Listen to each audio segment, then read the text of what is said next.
Hey, guess who's back? It's episode 225, and this is going to be a personal episode. I hope you guys enjoy this one. Let's talk about your business, strategy, and the juicy details of what actually works, from mainstream fashion to fashion on Main Street, and the entire ecosystem behind it. How do we scale your company and do it with the balance and the happiness that we all seek?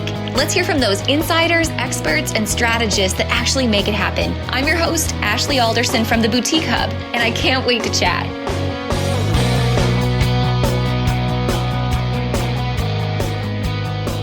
Last week was the anniversary of the death of Robin Williams. And I know many of you remember when we first heard of Robin Williams passing because it came as such a shock to the world and to people who loved his work. And it really became an opportunity for people to share what it's really like to deal with mental illness and how so many people in this world deal with dark demons on a daily basis.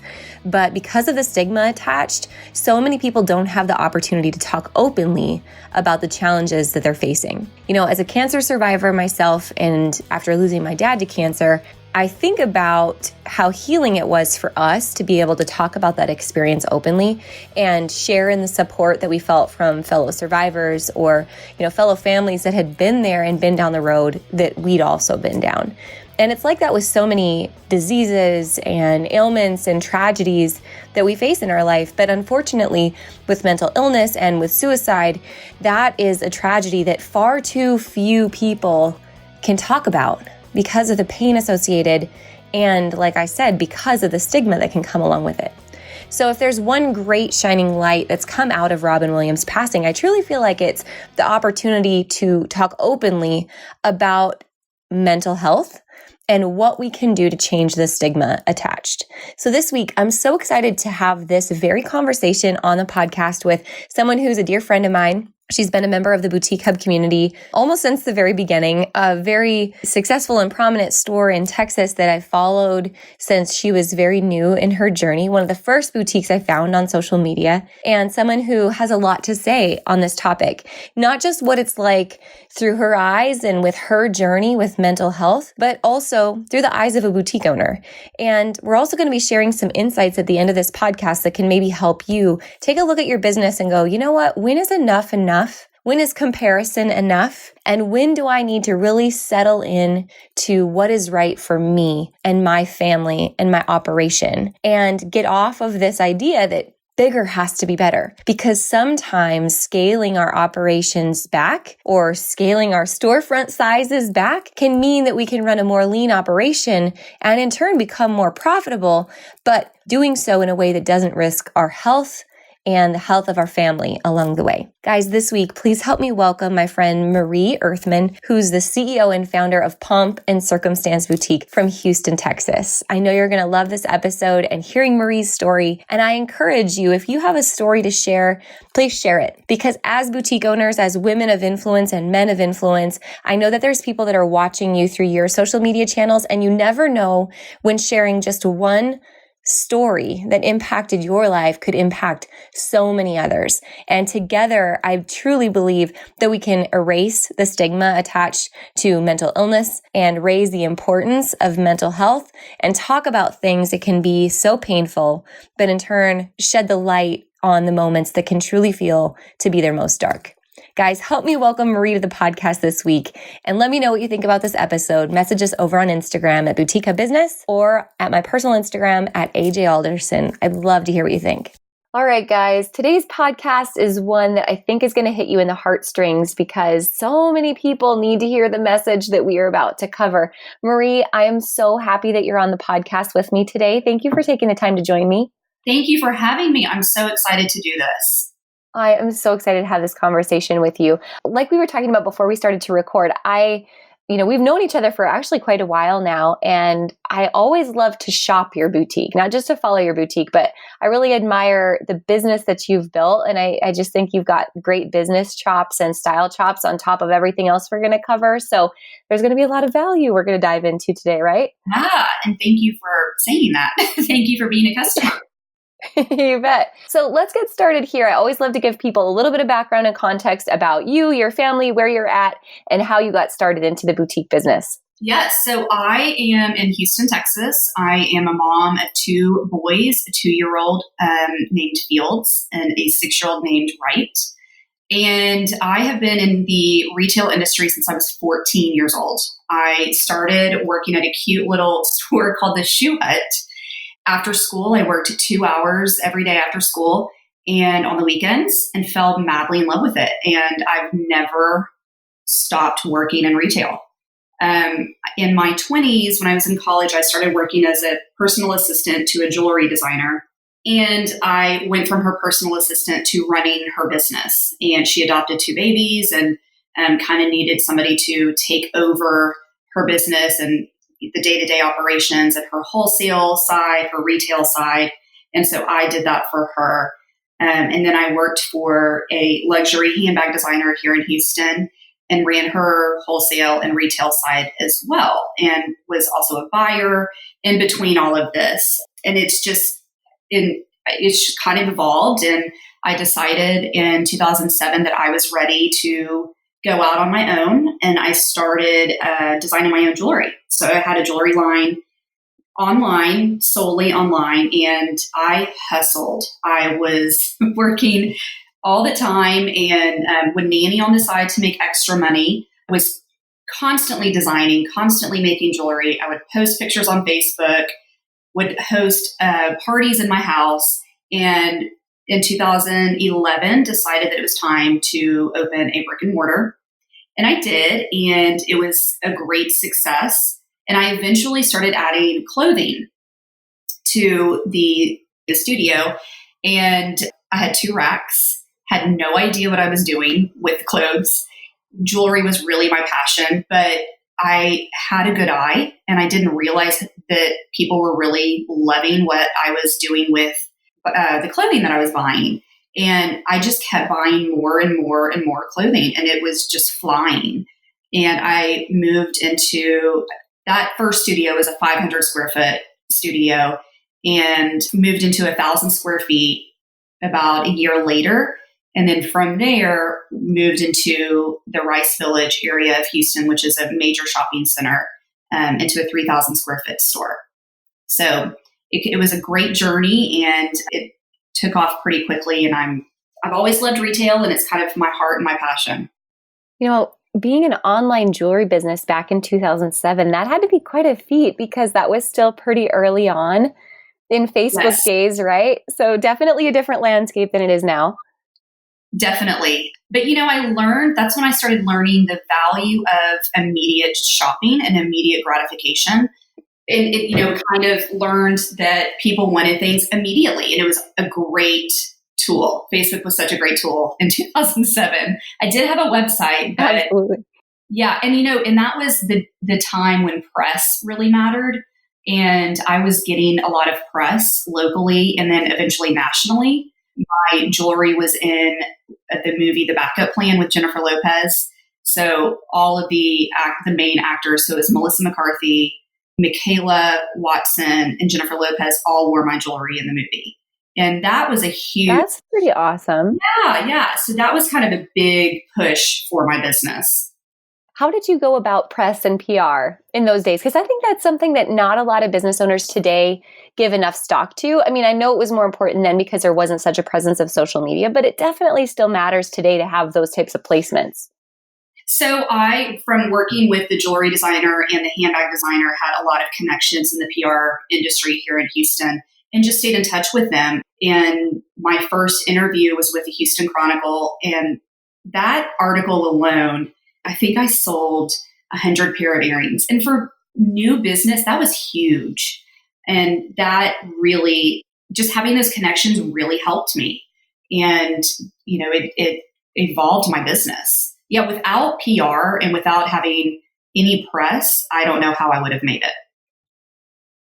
Shortly after that, then when you did start your boutique, I laughed because I think the first time I met you, I told you this story that I remember following you on social media from way, way, way back in the early days. You were really one of the first boutiques I remember having a Facebook presence specifically. And like I said at the beginning, one thing I've always admired is the way that you bought. You fell in love with clothes, as you said, and it continued to grow. But today, in such a world of fast fashion, where I think sometimes there's too much emphasis on price and on trend, you've really done a great job mixing like higher quality pieces with great styling and merchandising. Can you kind of give the listeners a little bit of a background on like your buying strategy, your merchandising strategy, and what you're looking for when you're filling your store? Yes. Well, first of all, thank you for the compliment. I do pride myself on being a good buyer, and that means a lot when that's recognized. So thank you.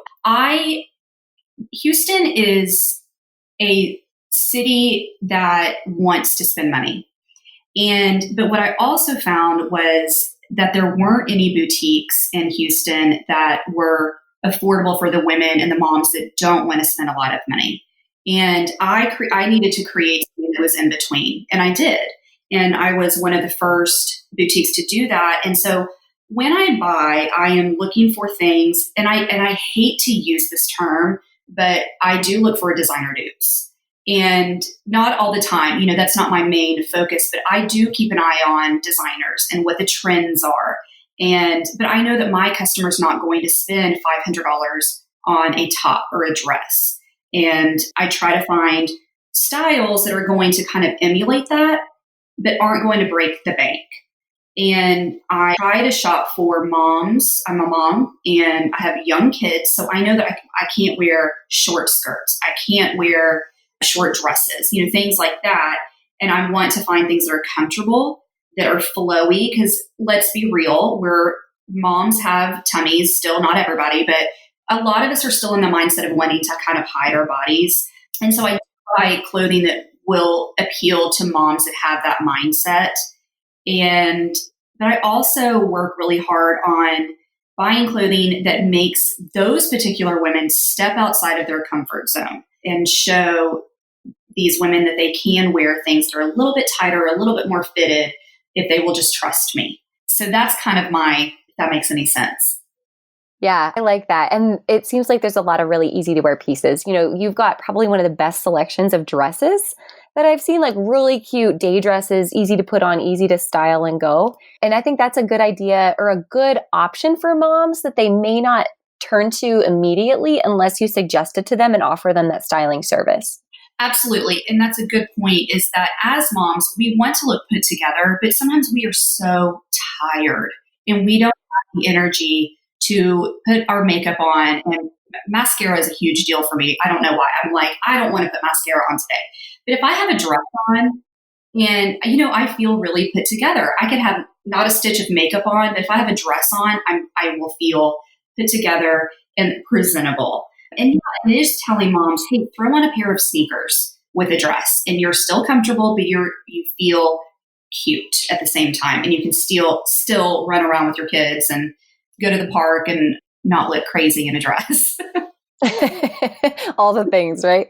So when you and I first met, you were a student at Boutique Boot Camp. That's how I first got to know you, which was an honor to get to work with you, by the way. And during that time, it was right before Hurricane Harvey. So we were kind of in touch through that, piece of chaos in everybody's life in Houston. And I got to know you on a personal level. And I knew during that time that you definitely, were struggling with some anxiety and depression and different things. And recently you and I kind of came back and revisited this conversation because so many people today have struggles that they aren't necessarily sharing openly because of, a perceived stigma or whatever it might be. But you came to me and you said, gosh, Ashley, I just wish I could share this message with more people and make it okay for them to share their message too. And I admire that. And that's really what I want to talk about today. I know you've got, definitely some history to share that I think so many of us are going to be able to relate to. So I'd love to kind of turn it over to you to kind of start more of the background of your story about the things people may not know about you. Okay. And I will apologize in advance if I get emotional because it is still, my story is difficult for me and it is emotional. And I have not had an easy childhood and life. And so I do get a little emotional about it. So I apologize in advance. No need. My parents, this is y'all, my journey is a long one. So I apologize in advance for all of that. My parents got divorced when I was 18 months old, and my mom was a single mom. My dad he struggled with addiction and was not in my life. So my mom and I were a team, and we had the best relationship. And I had a great childhood with her, and she loved me so, so much, and I loved her so, so much, and we just had a great relationship. When I was 4 years old, my mom was diagnosed with cancer, and she had a very rare cancer. I think at the time she was the third person in the United States to ever be diagnosed with it. And going through the journey with her of the ups and downs of being in remission and then being diagnosed again was a lot. And I was exposed to a lot with her being in the hospital, going through chemo. She eventually was wheelchair bound because she became paralyzed. And it was, as a child, I had to grow up very quickly, and I didn't have a father, and it was hard. And when she passed away, when I was 9 and she was 30, I moved in with her identical twin sister, which in and of itself is difficult to see your mom's face every day. And my aunt that raised me was not the most supportive person, and my journey with her in my childhood and early 20s was very difficult, and it was not a safe place, and it wasn't a place where I could talk about my mom. It was my aunt felt that because she was her twin sister, that she kind of had more of she should grieve more than me. And so I wasn't allowed to talk about my grief. And not being able to talk about grief is very difficult.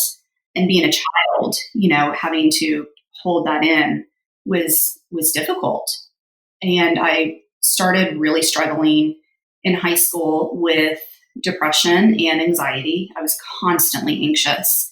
And there was a lot going on at home that children shouldn't see, and I was exposed to it. So going from a childhood in a home with my mom that was very loving and accepting, welcoming, open arms every single day, it was just a really idyllic childhood, to going to a home that was sometimes volatile and unsupportive.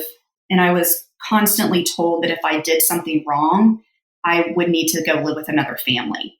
So I didn't have a lot of stability, and I didn't have the feeling of security. And my dad was still not in my life at this time. So I didn't really have anybody to lean on. So as you can imagine, I was in my head a lot, and it was very difficult. And I struggled a lot with depression and anxiety.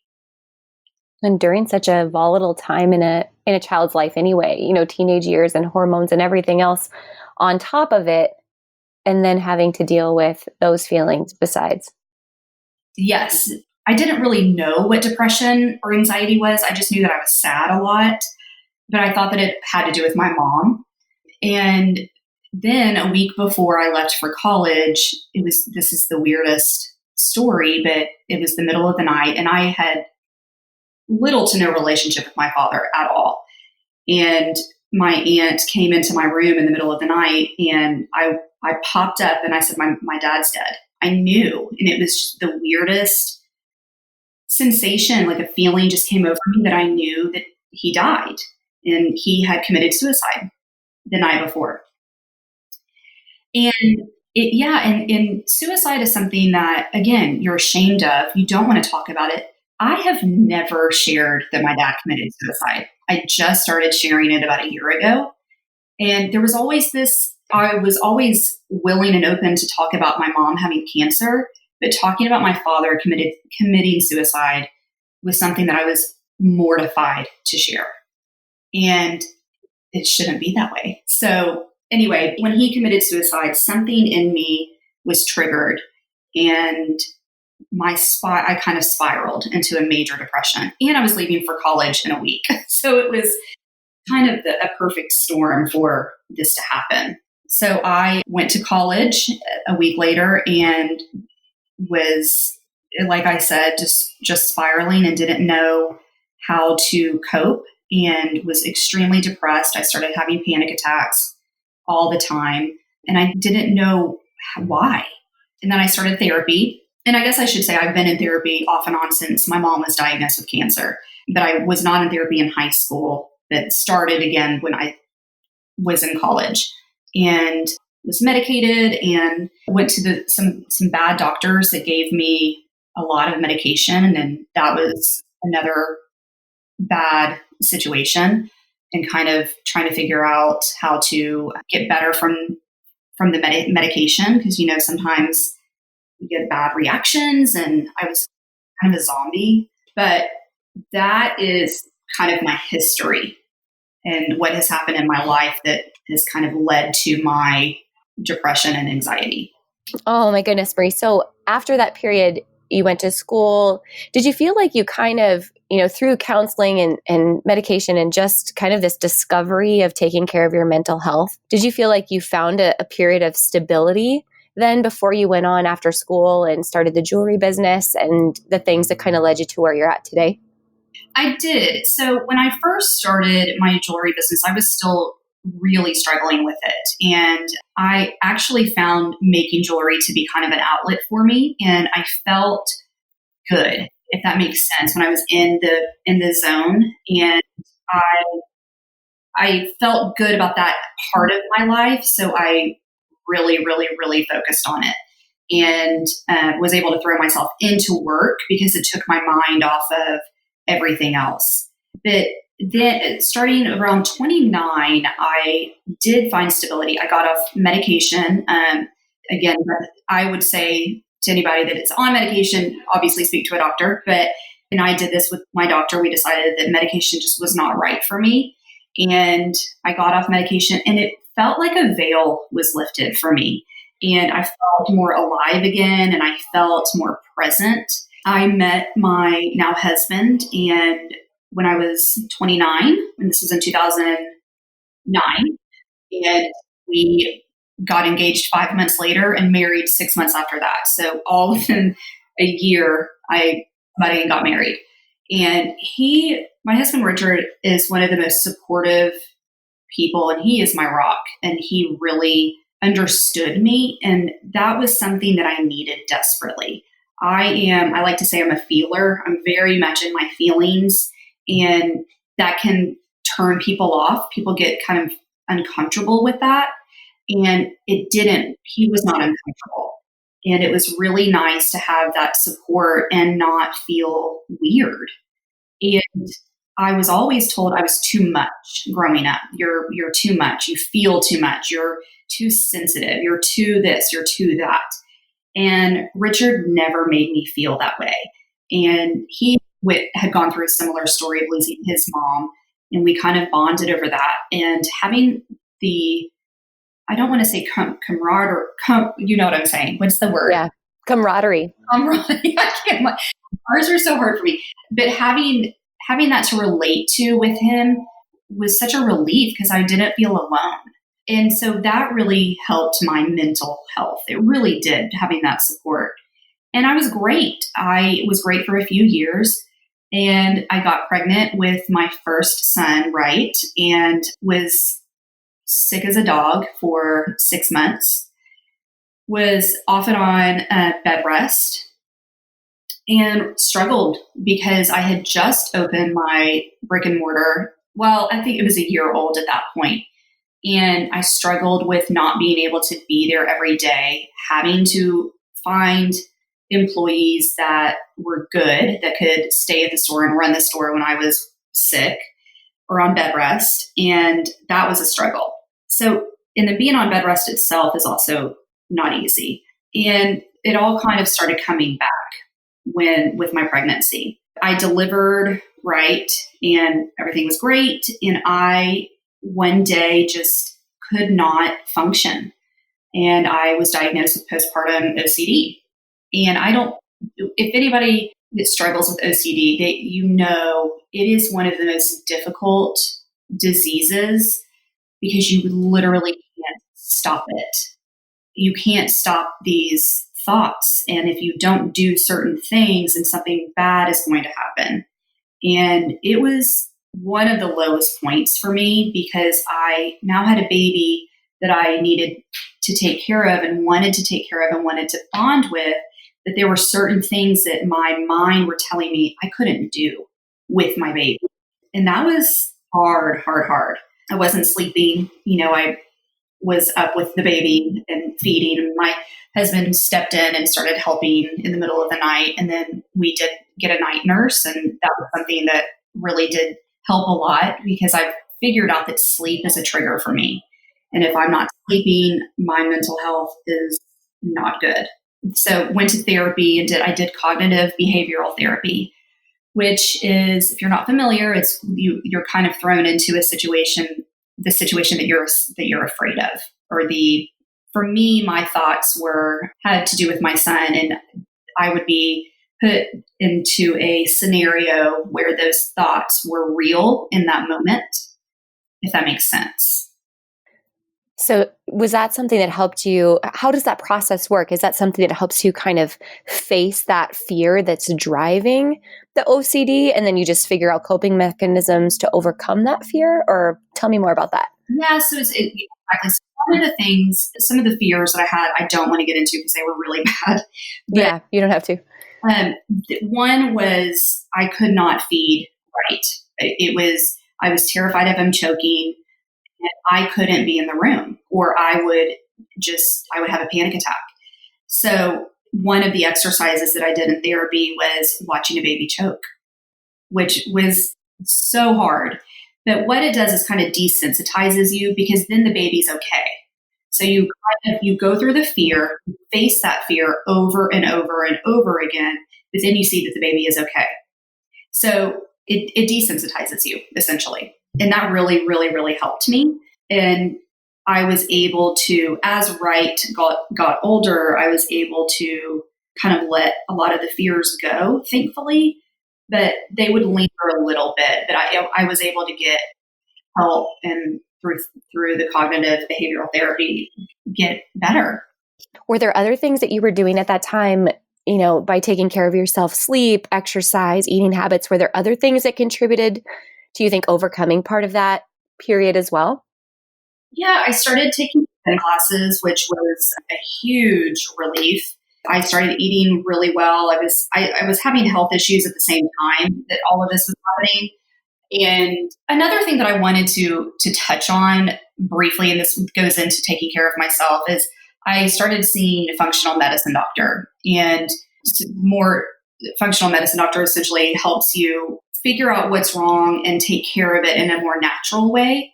And that was a huge saving grace for me. I found out that I had several autoimmune diseases and that I had the MTHFR gene mutation. And I don't know if it's becoming there's more awareness about it now, but I had no idea what that was. And basically it's a gene mutation that your body can't absorb certain vitamins and minerals, particularly folic acid, correctly. And one of the major side effects of that, or symptoms of it, is anxiety and depression, and particularly OCD. And when I found that out, it was like a light bulb went off in my head and with my doctor. And I was put on basically a supplement. It was a prescription supplement that helped my body regulate those vitamins and minerals that you get on a day-to-day basis that I wasn't able to regulate or process correctly.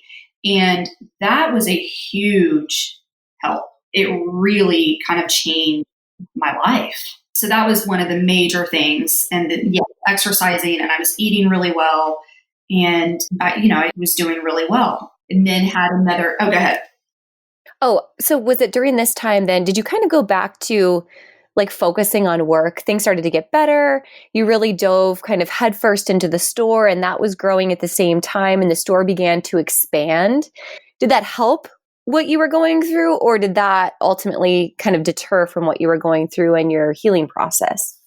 No, it helped. So during this time when I was feeling better, I had an opportunity to open a location in the Rice Village area of Houston, which I said earlier is a major shopping destination in Houston. And when I was younger, I always wanted a store. I didn't know what it would be, but I've always wanted a store in Rice Village. And it was a huge jump for me. I went from 1,000 square feet to 3,000 square feet and 5 times the rent.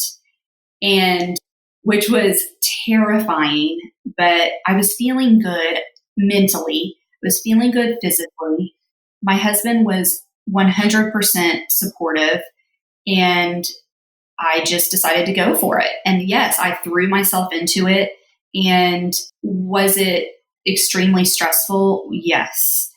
But it also did deter or distract me from my depression and anxiety, which was great. With that being said, it also eventually started to trigger it again, but that was kind of down the road. But yes, it was a great. So talk to me about Hurricane Harvey coming during that period. I'm assuming for boutique owners in general that live in hurricane-prone areas, I'll say. I live in the Midwest. I don't know anything about hurricane. I just deal with snow, right? So I can't imagine the process you go through just to even prep for a hurricane, but one of that size and one that impacted as many businesses as it did. So talk to me about the prep for that period, but then also how that period impacted you in the business. Okay. Well, to back up, before Harvey, I became pregnant with my second child and was at 23 weeks put on bed rest. I was having contractions and it was a nightmare. At 28 weeks, I was diagnosed with something called cholestasis, which essentially means the baby could die at any minute. So it was a very stressful time. And so I was on bed rest and then terrified the entire time that something would happen to my baby. I was in a doctor's office 3 to 4 times a week, and it was a very stressful time. Harvey, we had previously lived in a high rise, which when we were doing Boutique Hub, the boot camp together, you would see our beautiful view. And when I became pregnant with my second child, we decided, okay, we're having 2 boys. We need a yard. So we moved to an area in Houston that is known to flood.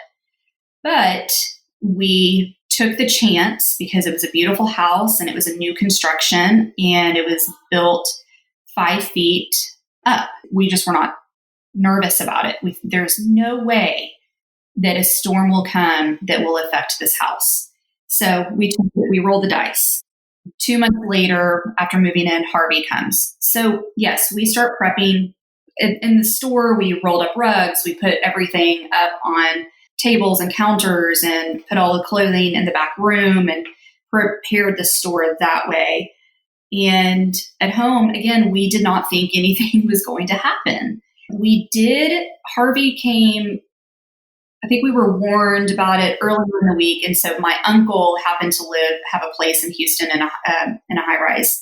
And he told us to go stay at his place while he was out of town. So we did on that Friday night, but nothing happened. So we went home. We thought we were fine and in the clear. And we went home to our house. And then Harvey came. And it was the most terrifying time of my life. We were watching the waters rise. It happened so fast that I think that's what was so scary. It started raining. We were getting tornado warnings. We were hiding in our closet with our dog and my 4-year-old at the time, and sirens were going off, which we had never heard. We're in Houston. We don't have tornadoes really. So that was scary. And the water hadn't started rising just yet. So we were like, okay, if this is it, we're okay. This, it's scary, but it's not that bad. Well, my husband stayed up all night just to watch the water. And at 3:30, he came and got me and he said, Marie, it's really bad. And we need to start figuring out what to do. So I got up, and the water at this point was halfway up our stairs, meaning outside. And again, our house was 5 feet above ground. And this is around 4 a.m. at this point. So I was getting really nervous, obviously, but it was really interesting because I was the calm one. My husband was freaking out. But there's just no way it's going to keep rising. There is just not possible. We just could not fathom what was going to come. So we started calling the police because I was pregnant. I was on bed rest because of contractions and had this high risk pregnancy. And so we were already starting to figure out what we were going to do. We couldn't get in touch with anybody because there were much bigger issues at hand, obviously. And as the day is going on, the water is rising more and more. I'm having contractions because I'm terrified of what's happening. And I eventually go into labor, which was Oh my goodness. unbelievable. We got in touch with our county comptroller who eventually got a truck to come get us. And this truck was humongous. The truck stalled 2 houses down from us. At this point, water is now on our porch. So it's getting closer and closer to getting in our house. And long story short, a kayaker came by and we told him that I was having contractions. They, at this point, were about 2.5 minutes apart, so it wasn't crazy. And he got his son-in-law that had a motorboat. He came and rescued us. And it ended up that I went to high school with this guy. And he rescued us and dropped us off about a mile away. And that was our story. In the store, we did get water in the store, but it wasn't anything that wasn't fixable. So we were very, very lucky. But what we did do was we opened the store a few days after Harvey, and we called our customers and we said, we need your help. We need to help people that have lost everything. We are going to make lunches, bring what you can. And Ashley, they showed up. The most incredible sense of community that I had ever seen. And I wasn't asking people to shop with us. I was asking for just their support and helping our community. And people lost everything. And I wanted to figure out how we could give back. Well, let me back up. I did not have my baby. I was gonna say, I think you missed an important point here. So the contractions stopped eventually, and then you called your customers at the store. Well, I went to the hospital. My contractions were 90 seconds apart at this point. They were able to stop it. They gave me medication. Yeah. And just my personality is I throw myself into a project and I wanted to help people. And I wasn't supposed to be up, but I did. And I had my entire family come, and my son was there, my husband was there, and my entire staff was there. And it just was such a cool experience seeing that happen. And people donated a ton of food. And then my team and my family, we went and delivered food to people. And it was such a cool experience. Yeah, something good truly does come out of every bad situation, whether it is Harvey and the sense of community that's brought together, or, I mean, I just think about 9/11 in our country, or even with your own story. I think about you sharing your own story about mental health and, just this awareness and what good can come from sharing those things with people and bringing people together. Tell me about right after this, so Harvey comes and there's, you're back to the store, but then you did have your son. And at what point did you, kind of relive that same journey of, your first child, and then decide that something major had to change within your business as well? The postpartum OCD came back pretty early. It was not as bad, which was wonderful. And I also knew I prepared before I delivered, and I hired a night nurse from the get-go. So she came the night that we got home from the hospital. And because I knew that sleep was a huge trigger, and I wanted to be prepared for that. And I knew that it was going to be expensive, but I made it work. And it was something that I knew had to be a priority. And I did start, I hired a new manager when I was still pregnant. And I knew that she wasn't fully prepared, but I needed somebody. I needed somebody to help me. And when I'm stressed, and because of my OCD, I am a perfectionist and I do have high expectations. And that was stressful for my team, which obviously is, that is very understandable. But I decided that I wanted to open a pop-up. store in the opposite side of town, about 45 minutes away, 30 to 45 minutes away from us. Had this opportunity, and I thought, let's try this out for 3 months to see if we're ready for a second location. And my team was on board, and I thought that we could handle it, and we couldn't.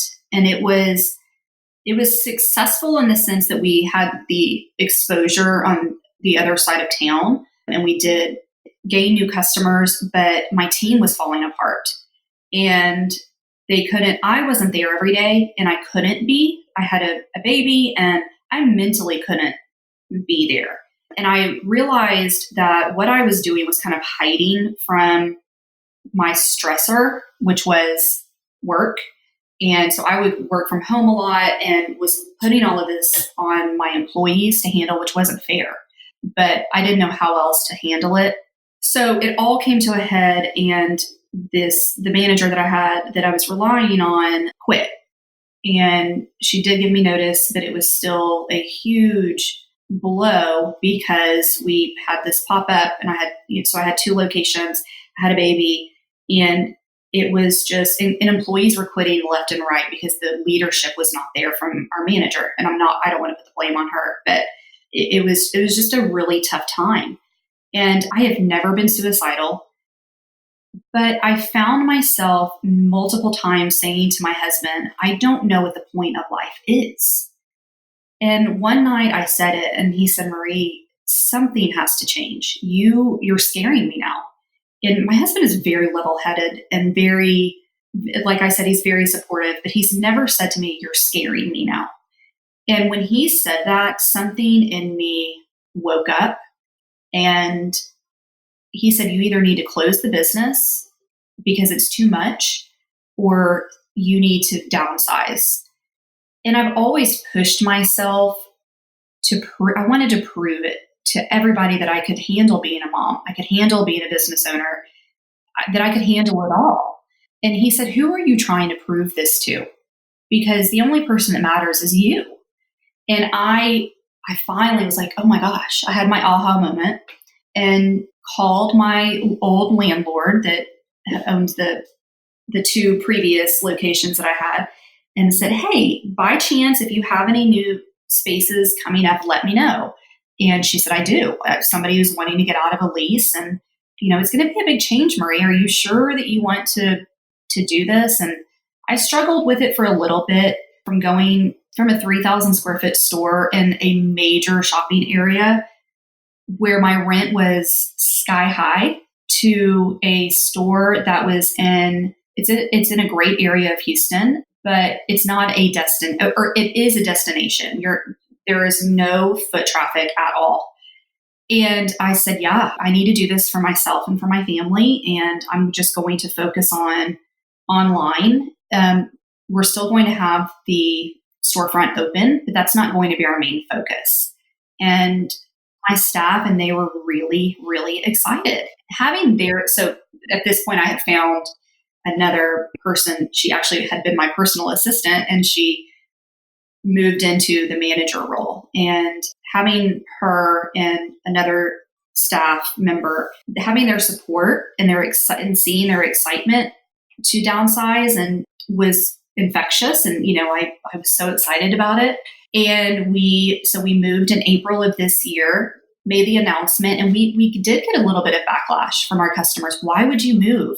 And I did have that moment of, oh my God, I'm a failure. I am going backwards. And what am I doing? This is where Rice Village is where people aspire to be, and I'm going backwards. Do you think that's a common stigma, even in the boutique industry, or no matter what business you're in, that fear of comparing yourself to others and where you think you should be versus where you know you need to be for what's best for you? 100%. The comparison game is strong and alive, and it is the devil. It is something that I struggle with. I did it last night. Oh my gosh, this boutique has a warehouse, and they're doing X, Y, and Z amount of orders, and I'm not there. What am I doing wrong? And I had to center myself. Okay, Marie, this is not your journey, and you're doing exactly what you need to be doing. It is a struggle every single day for me to not compare myself to others, and to not disappointed in where I am. I've come a long way. And when I look at where I started and where I am now, I'm really proud of that. Absolutely. You were telling me before we started to record, I was just like, how's the business going? What's new? And would you share with the listeners just, since you've made that change, you said, I feel like people have noticed a change in me and my energy. Yes. And what's happened to your business since then? Yeah. So again, I was stressed out all the time, and I had this ridiculously high rent. I had a ton of payroll. And when I made the choice to downsize, and I put that in quotes because we have not downsized, something in me changed and I relaxed, and I had a team that I fully trusted, which I had never had. And I started seeing my staff as people, if that makes sense, and not as employees that needed to get the job done every single day, and started opening myself up to them more, and sharing with them why I wanted to make the move. And I'm struggling. I have anxiety. I have depression. I'm stressed all the time. And I think them seeing me as a human also helped. And yeah, I think that so our new location is in a historic house. It's the cutest little cottage. There's a cute little porch. And people come in and they feel this energy that is very homey and it's positive. We are all laughing and joking around with each other, and they feel that energy. And there has been this shift with me, and I do think that people are feeling that. And every single customer that comes in, new or old, will say, I love how it feels in here. And that's best. I mean, when people say that, it makes me so happy because they can see that I'm happy and that my staff is happy. And that means the world. And like I said to you, I came here fully expecting my business numbers, or the sales numbers, to go down considerably because of the area and it not being a high traffic area. But we are up 30% from last year. And that is amazing. I have one location. I don't have the pop-up, and we are doing extremely, extremely well. And I'm so proud of it. And I'm proud of where I've come from, where I've come. Oh man, that's so good. I just hope that everybody listening takes a moment and really hears that point, that bigger doesn't have to mean better, but efficient is better, right? And Right. Happy is better, and clear is better, and positive is better. If there's anyone listening that's a business owner and they're considering, say, opening their first brick and mortar, or having a pop-up, or opening a second location, or feeling like they have to expand to keep up for some reason, what are some suggestions you would give them in terms of a checklist that you would walk through before you made the leap into that location? That is a good question, because I'm not the best at really thinking things through. They're really kind of dive head in. But in hindsight, can you afford it? I know that we think that we can make sales and make numbers happen, but can you really? Is it worth the stress? Is the comparison game, or the thought in your head of, this is where I should be, so I'm just going to do it? Is that worth the stress? And think about your overhead costs and staffing. Staffing is a huge stress, and or at least it has been for me. And finding people that you really trust, and they're going to love the store as much as you. Are you going to be able to find that? And are you really ready to dedicate 100% of your life to a brick and mortar? Because a brick and mortar is a whole different ballgame. Absolutely. Such good points. What about whether, boutique owner or, just someone in general listening to your story? What about ways that you've found to take care of yourself now? Or how do you know now that you're reaching a point where you're like, okay, Marie, you need to take a step back and take a break? Are there things that you are consciously aware of on a daily basis that you think others could be as well? Yes, still in therapy. And you and I spoke about this a bit. I am seeing a wonderful therapist that is kind of untraditional. She is traditional therapist for about an hour and a half, and we do talk therapy. And then after we have talk therapy, she does chakra cleansing. And I know that sounds a little woo-woo to some people, but for me, it works. And it's essentially cleansing your energy and any blocked energy that's happening in your body. And I feel so much better after I do that. I used to go twice a week and I'm now going every other week. And so I do that. And I think exercising is super important. Eating well is super important, and taking care of yourself. And my husband has been 100% on board with this. I have to take a bath every single night. And that has been kind of my way to let go of the day, let go of of work and what's going on in my head. So that's kind of my escape every single day.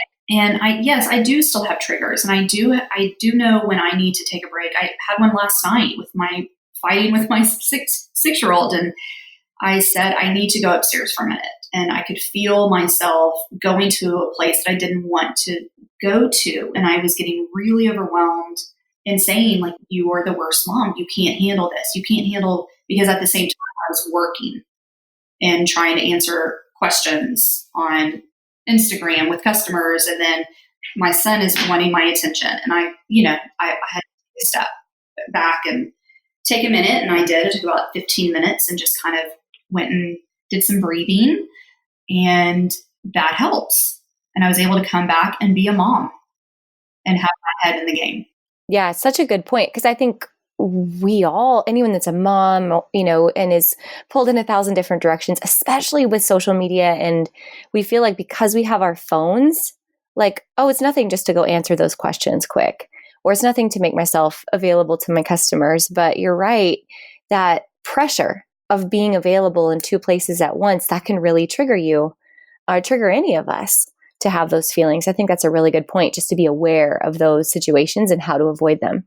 Definitely. And I am really struggling, or have struggled with, wanting to be there 100% all the time for my customers. And I have to put my phone away, and I have to be there for my children and for myself, and have that break.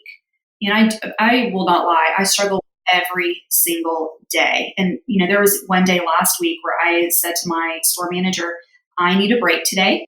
I'm feeling a lot of stuff happening and I'm getting really stressed. And she said, I'm going to take social media away from you today. And she did. And that was a great release for me and relief. And I think that mental health journey is it's always going to be a journey. And in a month, I'm going on a retreat by myself for a week to work on some trauma, because I still struggle with that. And I think that it's knowing when you need help and making sacrifices. I'm missing a very big show that we are participating in to do this, but it was the only time of year. And I know that I need it for my business, for my family, for me. And so it's kind of just being really in tune with knowing what you need to make everything in your life better, not just your business. I love that.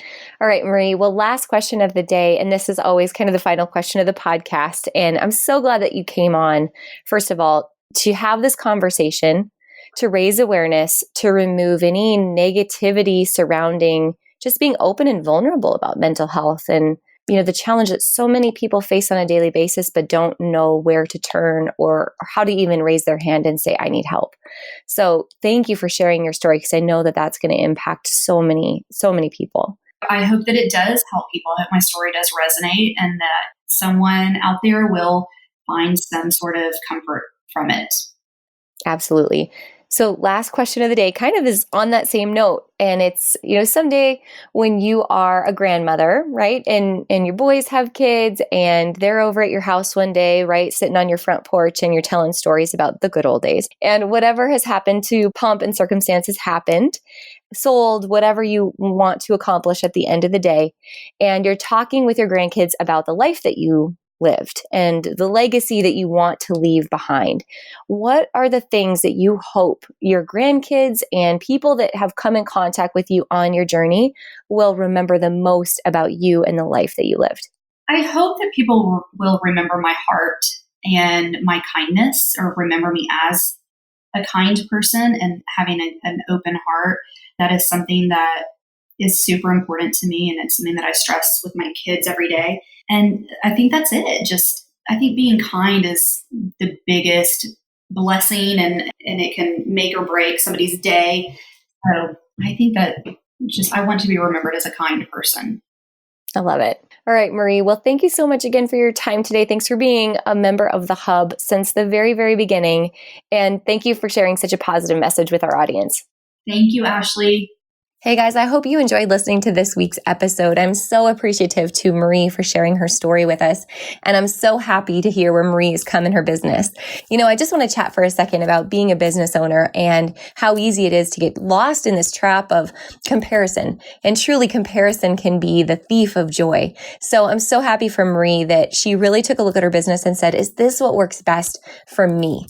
Because in today's age with social media, it's so easy to say, you know what, I should have a bigger brick and mortar or a second brick and mortar, or I should grow a massive warehouse and online business, when really we can kill ourselves on the inside trying to keep up with that mental capacity and physical capacity that it takes to operate at that level. Guys, I hope if anything resonates with you today, it's that this business was created for your own freedom and flexibility and happiness. And it has to be something that serves you and your family and your personal goals, not what looks great on social media.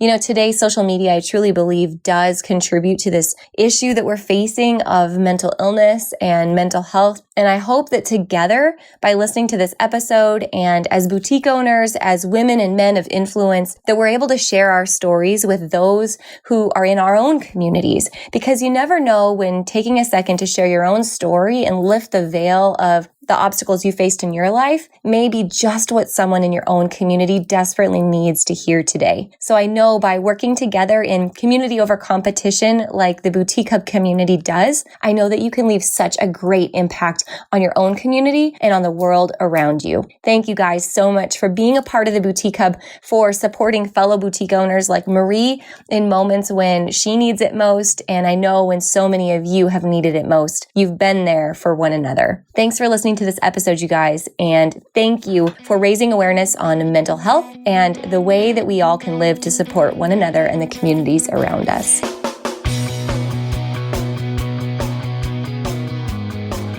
Hey guys, thank you so much for listening to this episode. We hope that you loved it. Don't forget to hit subscribe and leave a rating and review down below for a chance to be one of our featured listeners each and every week. For more information on our spirit of community over competition and how to access complete show notes and bonus downloads from our guests, head on over to theboutiquehub.com and join the community. We'll see you next week.